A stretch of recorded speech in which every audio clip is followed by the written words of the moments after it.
Man, what is happening, my YouTube family? Of course, it is your boy B New, man. I'm coming at you on this Hump Day Wednesday.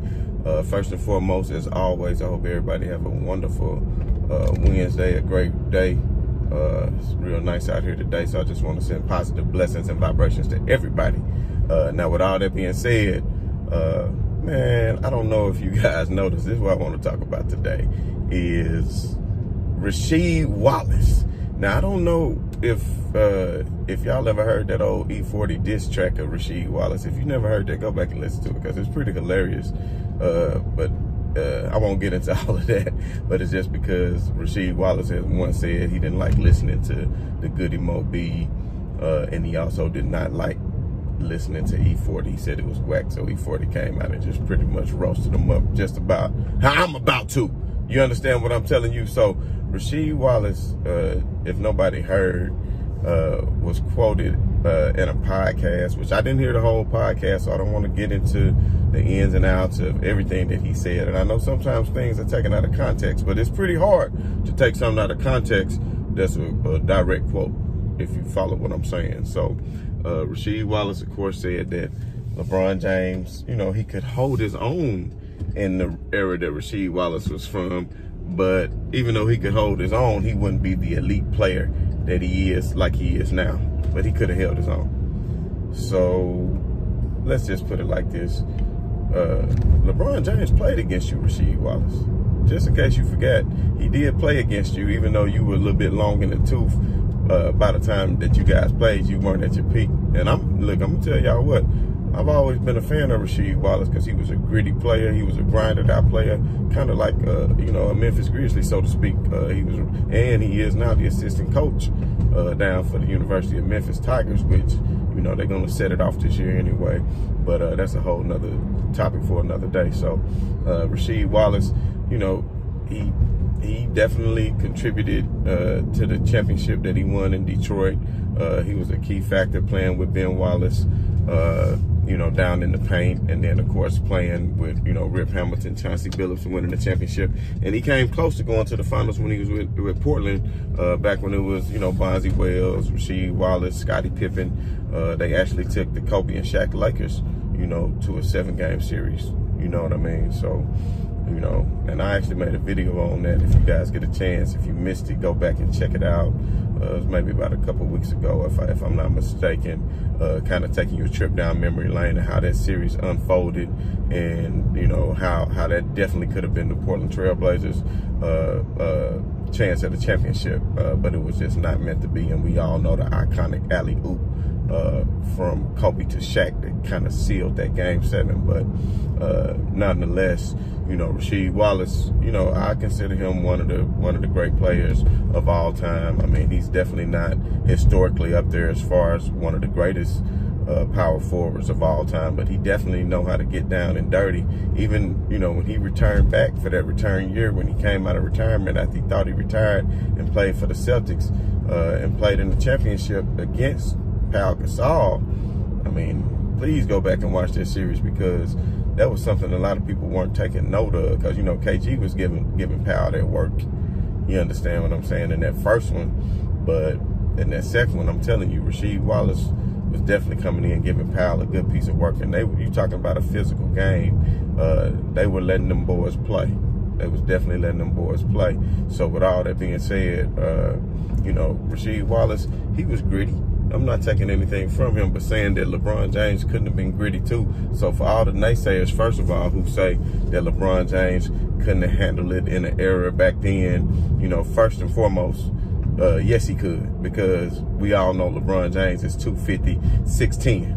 You understand what I'm saying? And LeBron James has slimmed down over the years in order to adapt to today's game. Because if you go back and look at LeBron James when he was going into his Miami years, when he fully got up at the bulkiest that he was, LeBron might have been pushing 275, just to be totally honest with you. So LeBron James would have been more than capable of even weighing a lot more than 250 based on the era that he was playing in. So if he adapted this era now to shooting threes, which LeBron James, of course, is a career 50-point field goal shooter.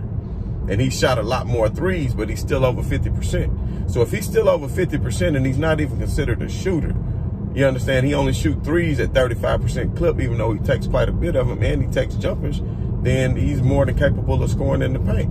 Now, if you want to sit up here and tell me that he wouldn't have been great in that era, Rasheed Wallace, then, you know, LeBron James traditionally has played as a small forward.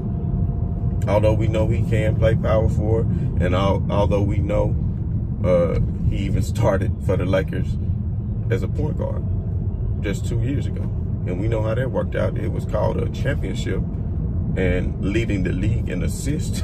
So when he started at point guard, he led the league in assists, which is what you do as a point guard. Do you understand what I'm telling you?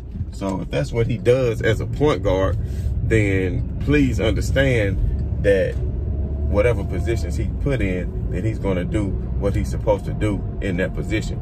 So even if you go back and look at it and you say, well, look at all the traditional small forwards from the 90s. And I can name off, you know, plenty of small forwards from the 90s. And you tell me if they would have been as good as LeBron James, and LeBron James couldn't have played in that era. And don't give me the toughness. My bad, family. So my battery had actually died, man. I had to get charged back up. So luckily the iPhone saved my young video, because I'd been quite upset if I had to start over. But anyway, with all that being said, like I was just saying, don't give me the toughness crap, because LeBron James, we know is tough. And everybody want to say, oh, he flopped or whatever, man. Everybody flopped. Everybody has flopped. Even Dennis Rodman, who's supposed to be Mr. Tough Guy himself, was a great flopper. So please don't get it twisted. I've seen so many people flop over the course of the years. But at the end of the day, when you're talking about power, physique, and stamina, then if you think LeBron James wouldn't have been able to be tough, then you crazy, because he was a very highly recruited football player.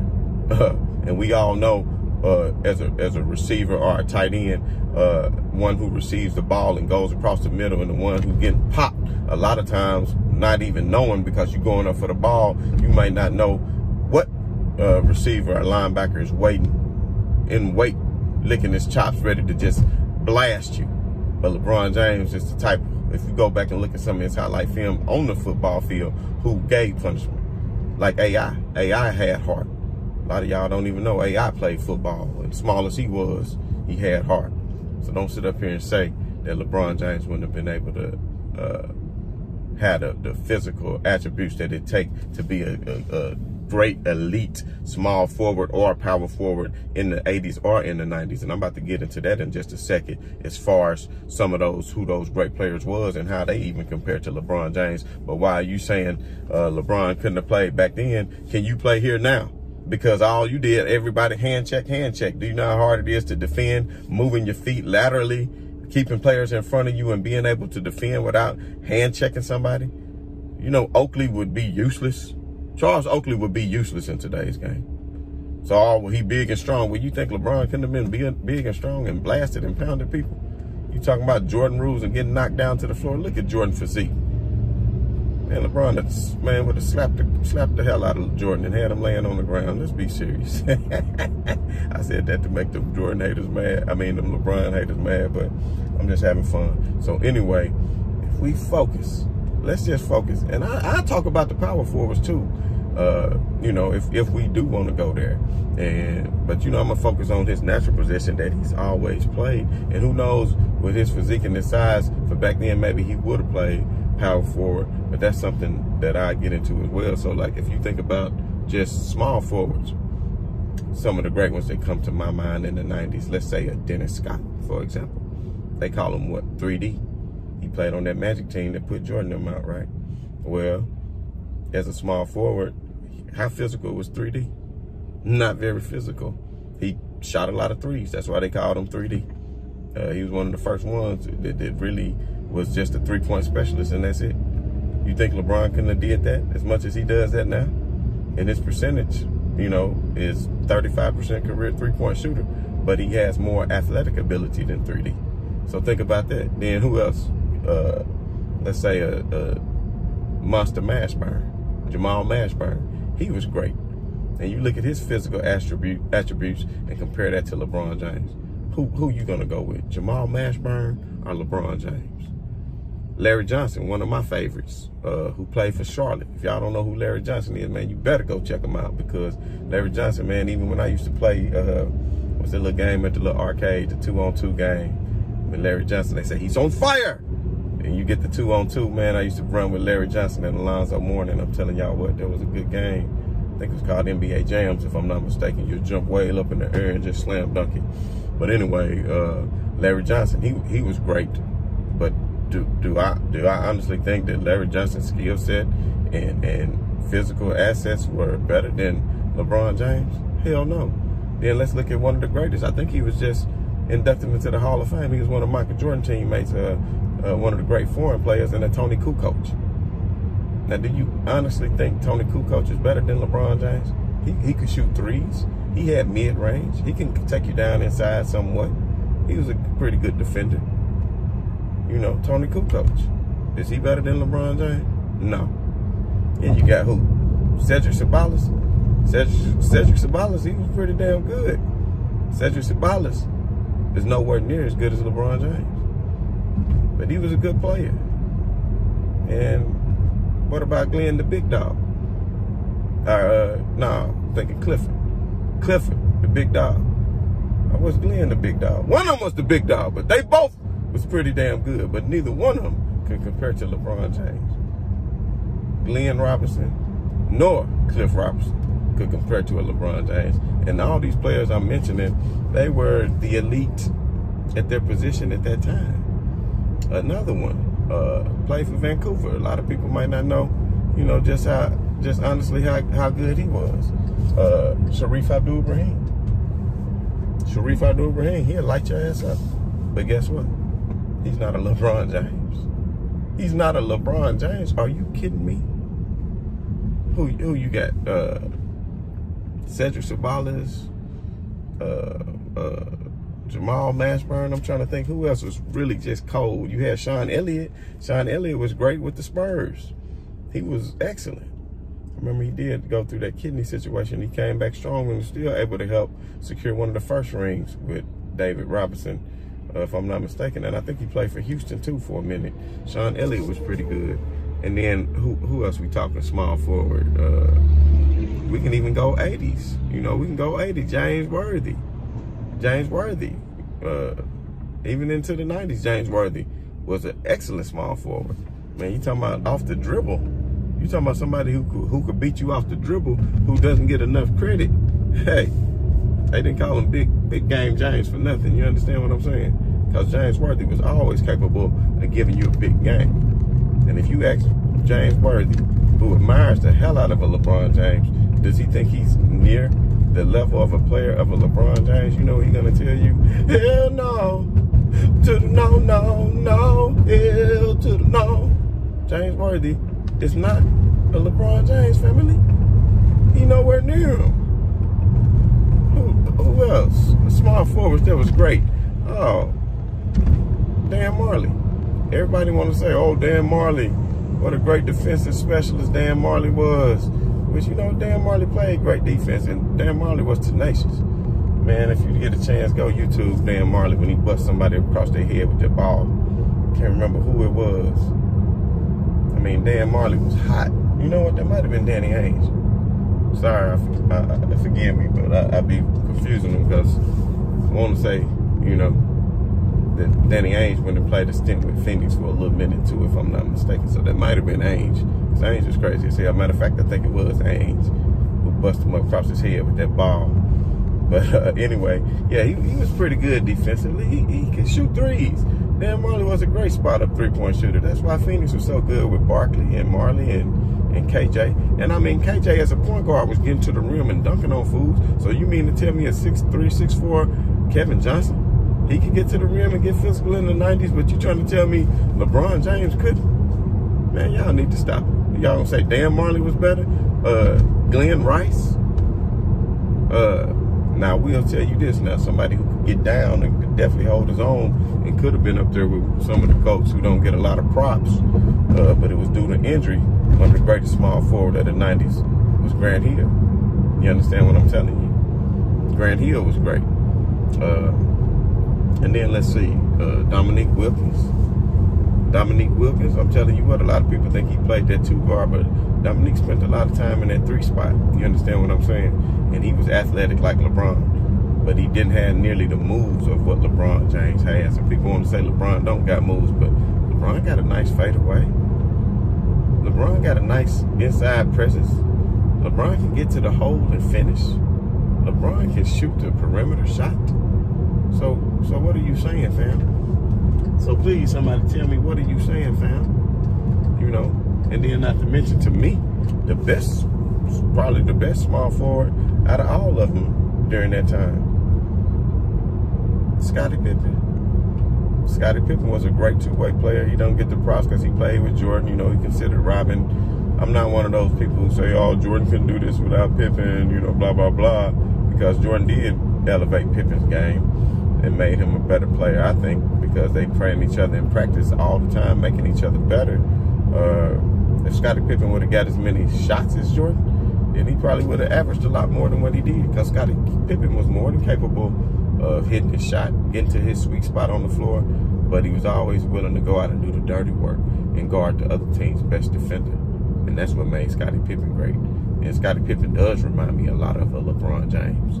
You understand what I'm saying? If you think Scottie Pippen wasn't athletic, please go YouTube,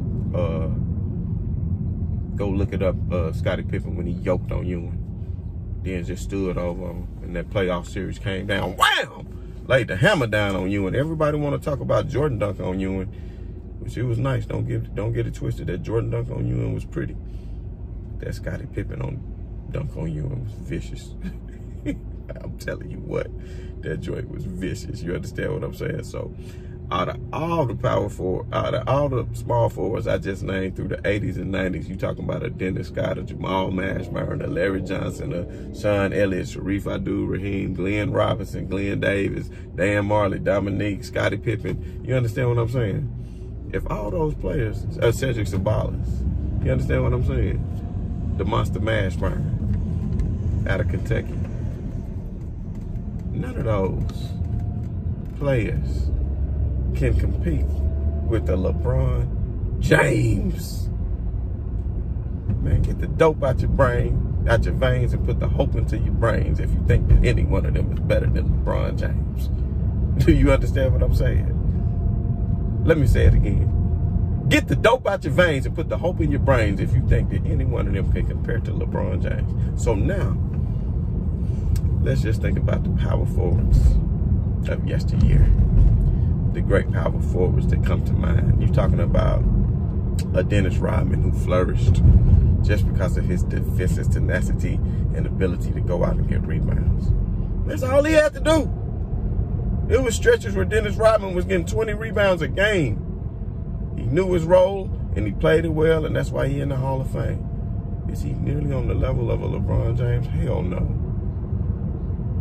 He'd get left flat-footed out here. Without the hand check, what could he do? And with the hand check, LeBron James way stronger than Dennis Rodman. Don't get it twisted. Now you talking about some of the great ones, and even like Tim Duncan, great power forward. LeBron had his time with Tim Duncan because their careers overlapped one another, and that show you how good LeBron James is, because he's still going, fam. He's still going.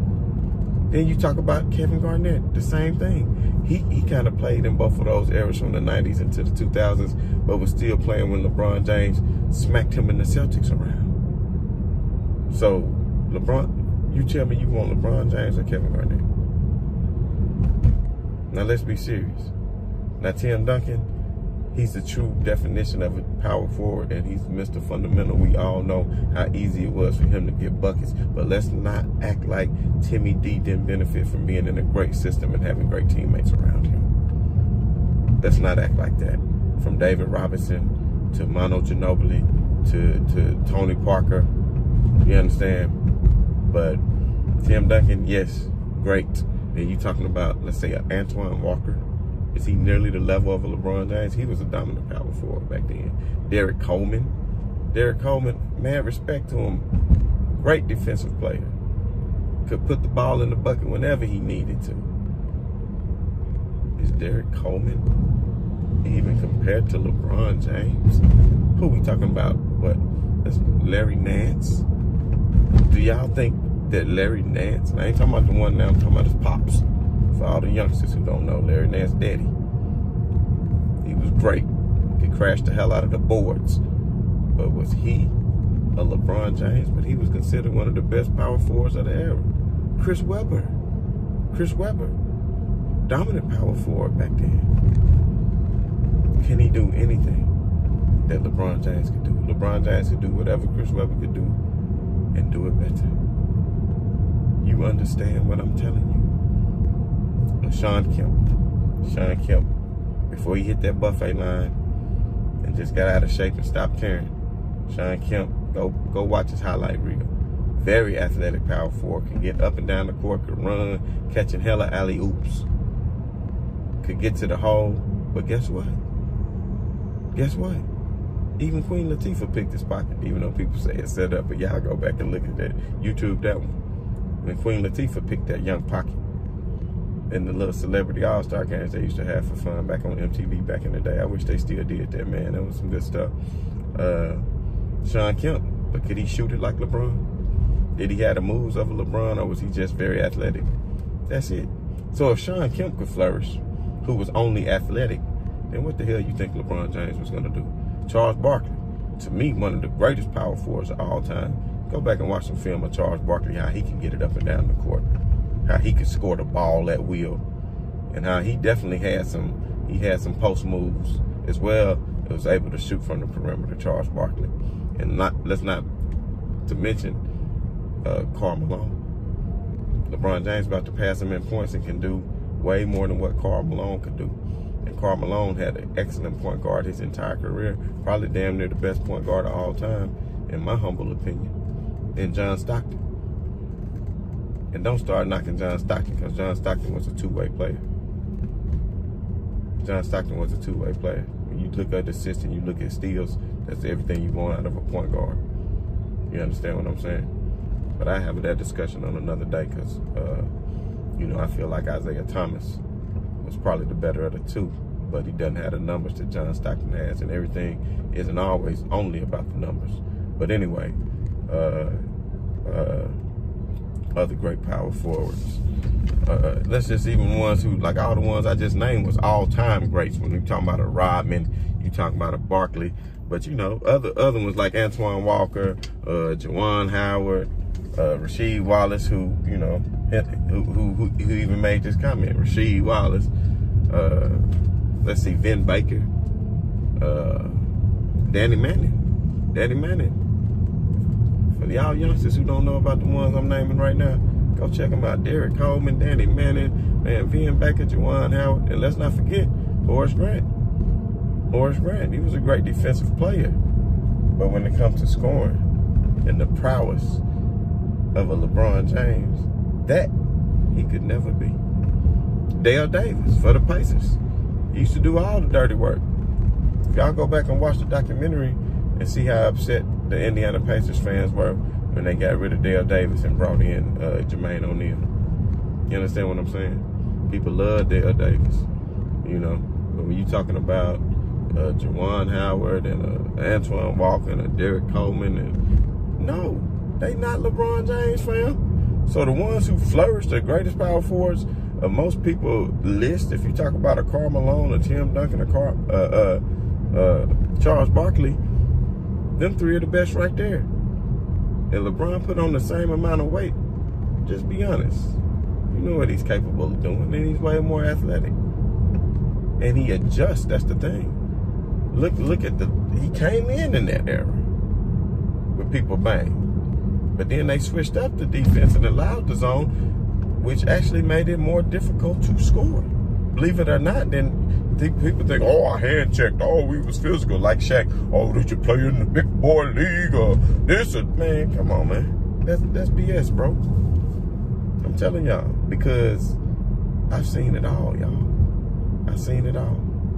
And I've watched the eras. I've been watching it and participating as much as I can since the early 80s. Do you know what I mean? And I failed to mention one of the best, who actually probably LeBron would have probably been more like than any of them, that damn legend, Larry Bird. Larry Bird, man, will give it to you. You understand me? And he'll play that power forward position. And I'm telling you what, he'll get to his spot on the floor. He's gonna get his shot. He's gonna play defense. You better look at his PER, his defensive rating. People think that Larry Bird didn't play defense. You better ask somebody. Was it not for the back injuries? If it would have been sports medicine available to Larry Bird and he took advantage of it, you might be talking GOAT status for Larry Bird. People think, oh man, you better stop playing. You better stop playing. Larry Bird went into a game one night and told everybody there, I'm shooting left-handed today. Free throws, left-handed. Every shot I take is gonna be left-handed. And he right-handed, fam. And he did it. Played with them boys. Scored like probably, I think, 35, 40 points, all with his left hand. Larry Bird used to tell him, about to go hit a three. I'm gonna hit a three right there in this spot for the game coming out the timeout. Go look at some of the highlight reels. Larry Bird had some of the other teammates going crazy. The opposite team, the ops y'all, down there cheering, going crazy for some of the unbelievable things that Larry Legend used to do. So don't get it twisted. And LeBron James is more than capable of doing all of those things that Larry Bird can do and then some. So don't ever get it twisted up. So Rasheed Wallace, man, just please stop. Please stop before Twitter have at you. But I just had to chime in on that, man, because a lot of people like to compare eras. And there are players who can transcend and play in any era, like Will Chamberlain. Will Chamberlain would go ham in today's era. I'm telling you, Will Chamberlain would go ham. And don't say, if you say he can't, then you should appear and say Bam Adebayo is an all-star, and you thinking Will Chamberlain, man, you better stop it. You better stop it. But anyway, man, it's been your boy B New, man. I'm saying right on to the real. Much love to the haters. Peace and much blessings for everybody. I'm down with